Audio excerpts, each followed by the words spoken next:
listen to my bad bitch music later. It can wait. Right now, I need to tell you everything that I'm hating and loving in terms of movies and shows, because if I told you what I was hating in life, this would be a therapy session, and it isn't. Obviously, this is not going to be like shows and movies that have come out this year, because I mean, not many have. It's gonna be a bunch of old movies and movies from last year, at the end of last year, whatever, that I just started watching and love or hate. So I'm gonna start with shows because there is not that many this year. So I started watching Cobra Kai because my friend Amy told me that she was watching it with a friend and they really liked it. So I started it with very, very low expectations because it looked like shit. But I got attached to the characters very quickly. It's not like a great show, it's nothing phenomenal, like it's probably a 3.8 out of 5, but I don't hate it. I was slightly impressed, if I do say so myself.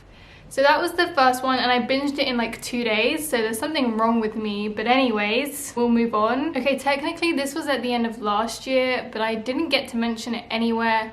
I started watching, well, I watched the second season of Emily in Paris and I loved it. This is what inspired these trousers. If you've seen the story behind that, if you haven't, my other video. Yeah, loved it. I have a stupid fucking obsession with that show. I cannot explain to you why. Like, I genuinely cannot explain why I love that show, because the fashion is genuinely awful.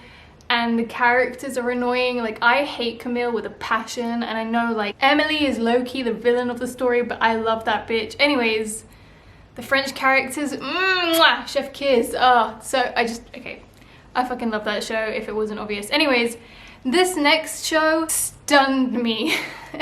It's not my usual shebang, okay, but I started watching The Witcher and I finished it in a day. Clearly I have way too much time on my hands, but holy shit. Henry Cavill is so fine, and I don't want to explain further. There is just no, I don't have to say anything else.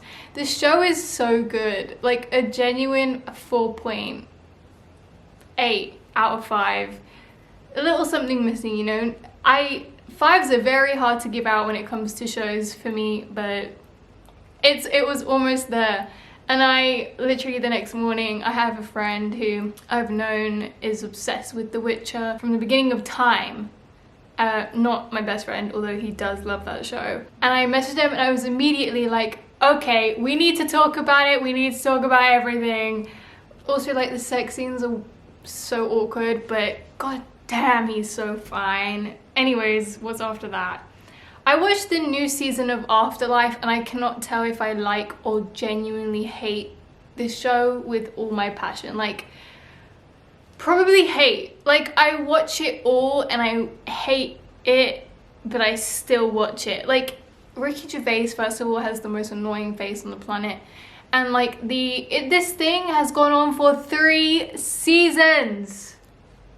And like, nothing changes. The structure of every episode is the fucking same. It's awful. It's like, 1 minute, you know, he's trying to help someone and not kill himself, and the next he's crying over his wife. And it's just like, when that goes on for 3 seasons straight and every episode is exactly like that, throw the whole shit away. I cannot. I also watched this at the end of last year, but the new season of Queer Eye, I never have to say anything. That is it. Queer Eye is like one of those 5-star shows that I'm just obsessed with, that I watch again in a day. Obviously, I've started to watch the new Euphoria every week.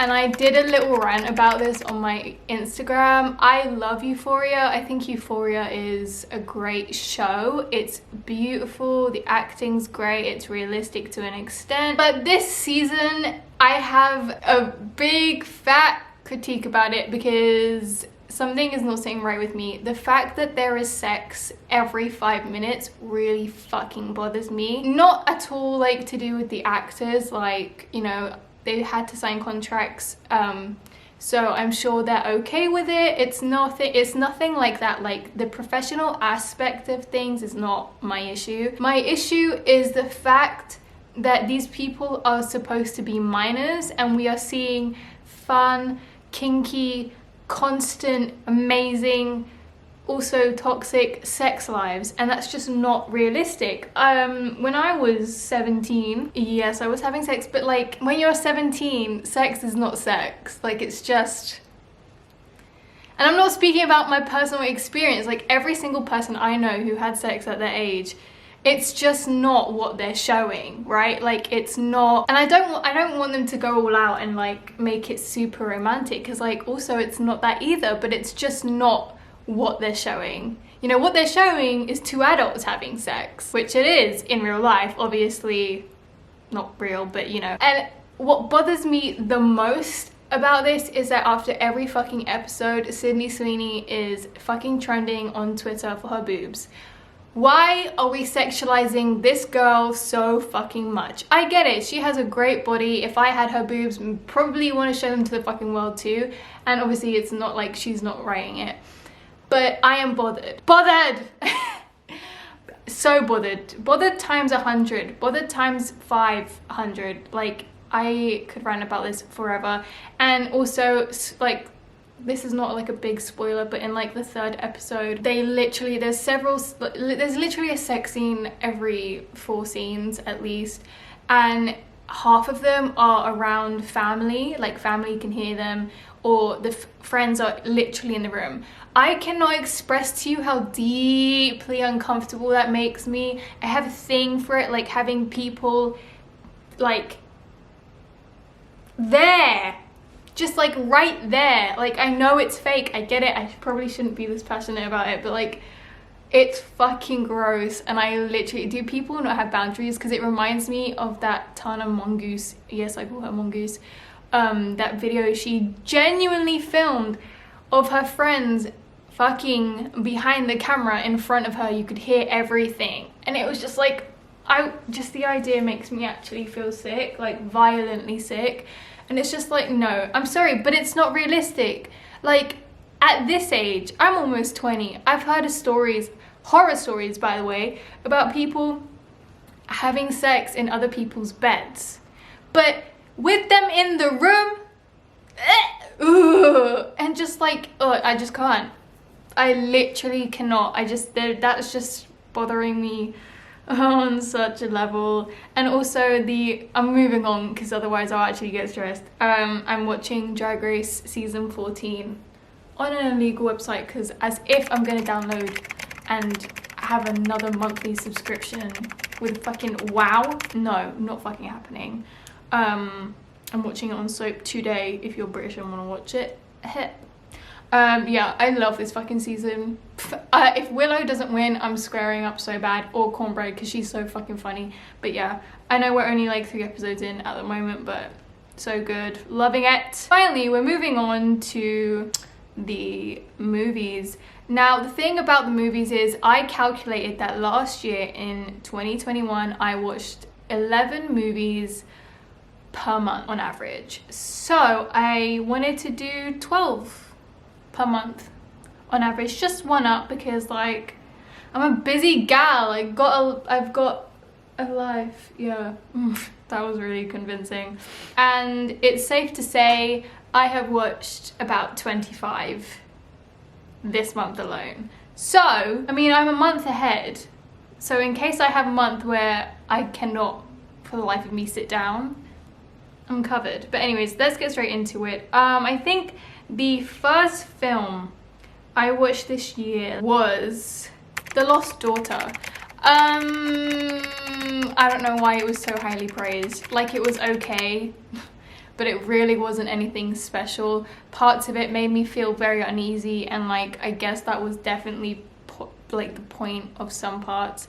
I've always loved Olivia Colman. She's fucking brilliant. Dakota, whatever her fucking name is, annoyed me, but she has always annoyed me since the moment she said that it's a shame that abusers get caught out, basically, because she's friends with them. And yeah, I just felt uneasy Even the actress, I do not know what her name is, but the actress that plays young Olivia Colman annoyed me in this. I don't know why. Everything was just like annoying, and it was good. Like, it was a good film. Like, I don't know, 3.8 out of 5, I guess. Like, that's my fucking opinion. Then I watched The Gentleman, which also was fucking shit, but it's so much worse. Like, why are these shows, I mean, these movies, like, they have great cast. Like, this had like Matthew McConaughey. To be fair though, it had a bunch of like British actors, and like that always makes everything shit, and I say that as a Brit because like but yeah, just fucking The Gentleman is shit. Don't even waste your time. You're welcome, I watched it for you.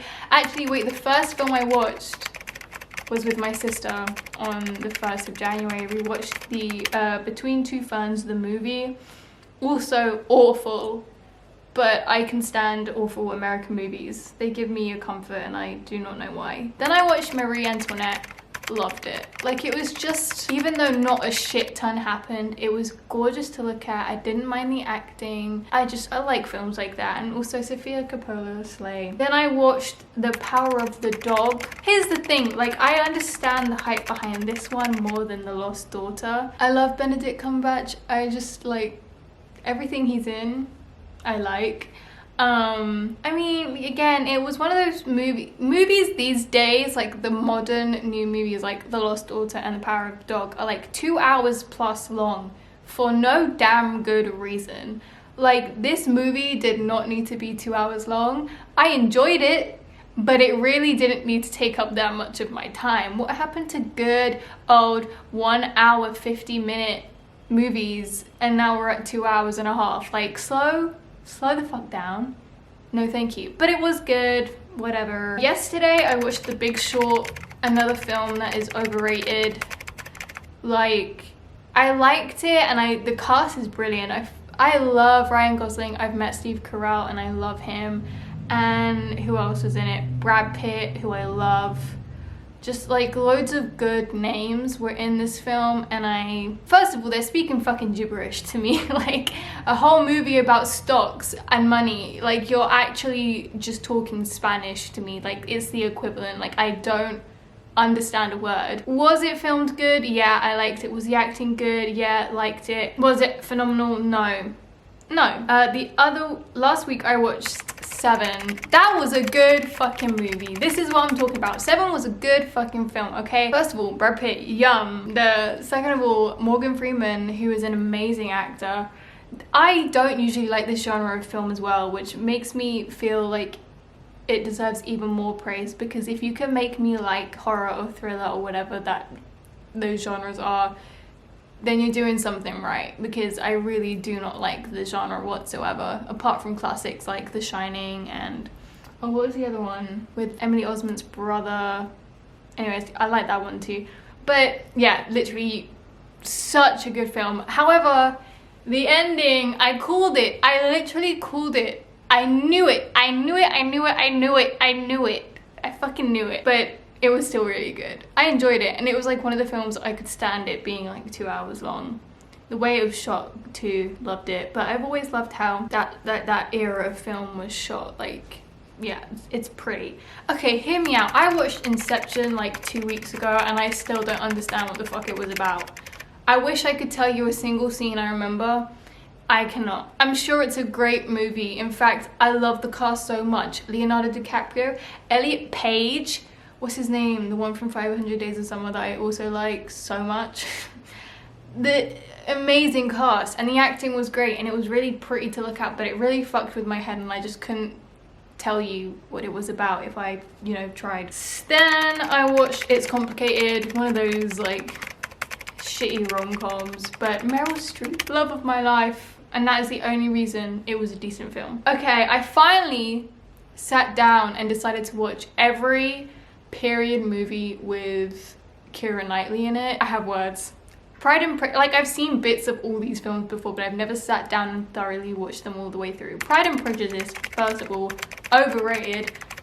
Did I like it? Yes. Do I love the memes about this film? Absolutely, yes I do. I'd give it like a 4. I'd give it a 4, okay? Then I watched Atonement, which I hated. Do I love James McAvoy? Yes I do. Did I feel some type of way in the sex scene? Yes, I did. Was the rest of the film awful? Yes, it really fucking was. Do I love Saoirse Ronan? Yes. Did I hate this film? Yes, I did. Anyways, now here is the film that made me feel in a good way. Anna Karenina.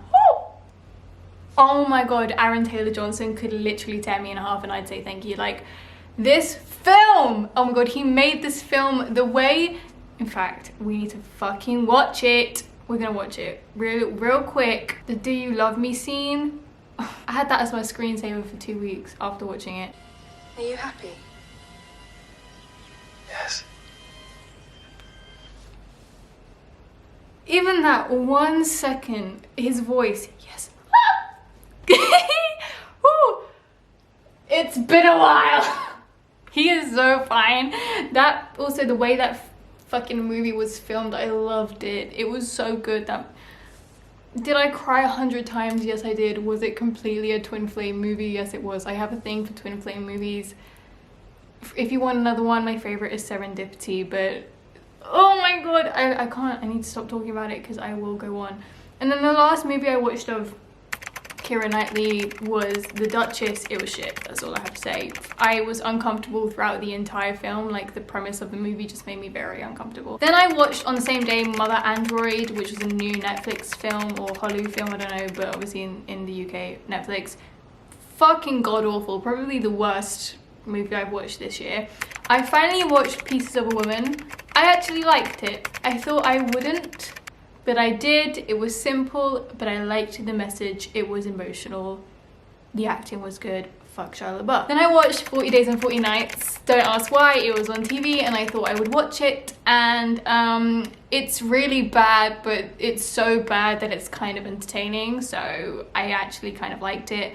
Then I had to power through Howard's End, which was the most yawn fest movie I've ever had to go through, even though I love Helen Bonham Carter and like all the actresses in it. Hated it. Then I watched The Sisters Brothers. This was a good film. I did like this. I've watched a lot of like westerns recently. In fact, I've like clearly dipped in and out of several genres this year already.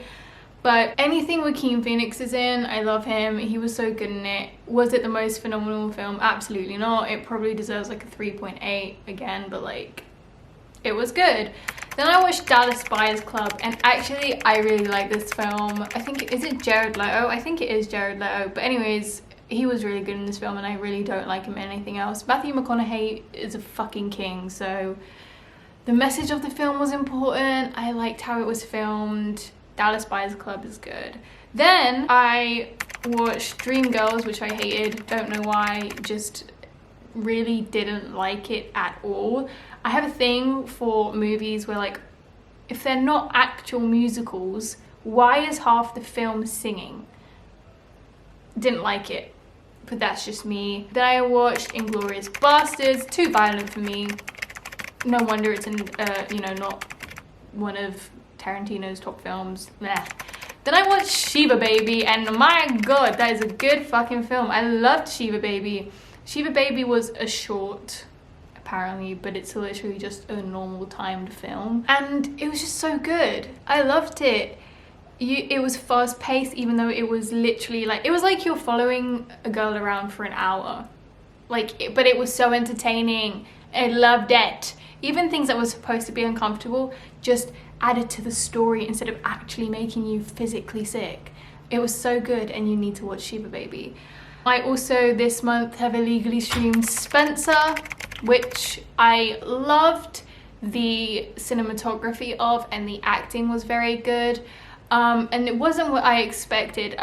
Someone else said this, that they expected to see something that was like The Crown, but were met with, you know, a movie about her mental state and like illusions, and like her, like she was literally delusional at some point because of how she was being treated and stuff. And it was very interesting. It's honestly the nicest in terms of movie take that they've done on Diana, instead of just seeing it from a fucking like everyone else's point of view. The movie I want to talk about the most that I have watched so far this year is Come On, Come On.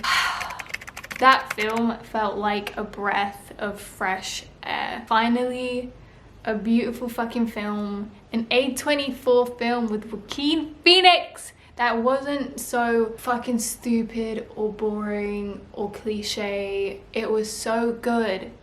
It was so good.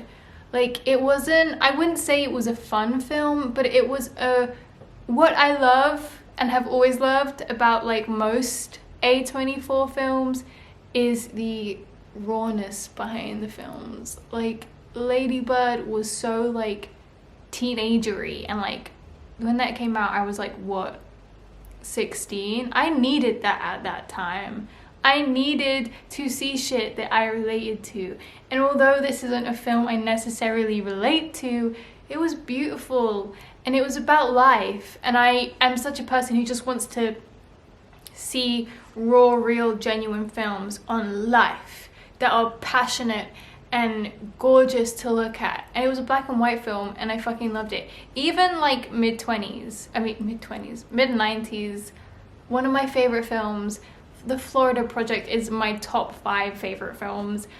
Oh, those films, these A24 films about real life that are gorgeous and perfectly acted and written and not too long for what they are. Oh, my heart. I felt so complete watching that film. And the fucking score, well, not score, the soundtrack for this film was gorgeous as well. Had some of my favorite songs on it, which was a fucking bonus. But yeah, that was one of my favorite films of the, I think it's, even though we have 11 months to go of this year, I feel like it's going to be one of my favorite films. Not just of the year, but I think in general. It was that beautiful. Like, I don't want to hype it up too much and get people's hopes up, but it genuinely is so gorgeous and made me very happy. So I just ranted for half an hour about films I love and hate. Actually, I've watched more that I hate, I think, so far, which isn't fun. I really want to watch Licorice Pizza because I've heard really like mixed reviews on it, but the poster is gorgeous. And yeah, there's loads that I want to watch. I want to watch The Last Duel, even though it's really not my cup of tea, but I'll do anything for Adam Driver. He's in that, right? And yeah, there's loads. I have loads on my list. Also, literally have to go through a Disney phase again because I need to watch Luca and Encanto. But I'll do this again soon. Anyways, I hope to see you in my next video. Thank you for watching. I love you guys. Bye.